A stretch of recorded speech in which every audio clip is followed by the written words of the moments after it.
ایک بہت بڑی غلط فہمی یہ پائی جاتی ہے کہ روزہ کسی بھی طرح کا ہو، وہ رمضان کا روزہ ہو، نفل کا روزہ ہو، منت کا روزہ ہو، اگر کسی نے توڑ دیا تو بہر صورت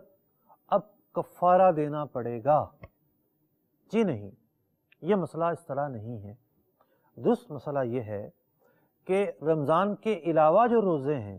جیسے شعبان میں روزے رکھے جاتے ہیں، رجب میں رکھے جاتے ہیں،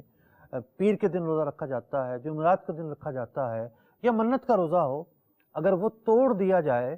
تو بلا وجہ توڑنا گناہ ضرور ہے، لیکن بقایا روزوں کے توڑنے کی وجہ سے کفارہ لازم نہیں آتا، صرف ان کے بدلے قضا رکھنی پڑتی ہے۔ جہاں تک بات ہے رمضان کے روزے کے توڑنے کی، تو رمضان کے روزوں کو توڑنے کے تعلق سے دو قسمیں بنتی ہیں۔ کچھ ایسے افعال ہیں اگر ان کے ذریعے روزہ توڑا جائے گا تو قضا کے ساتھ ساتھ کفارہ بھی ہوگا، اور کچھ ایسے افعال ہیں کہ ان کے ذریعے اگر روزہ توڑا جائے گا تو کفارہ تو نہیں ہوگا، صرف قضا رکھنی پڑے گی۔ اور اس طرح کے جو کام ہیں ان کو تفصیلی طور پر فیضان رمضان، بہار شریعت جیسی کتابوں کے اندر بیان کیا گیا ہے، لہٰذا ان کا مطالعہ فرمائیے۔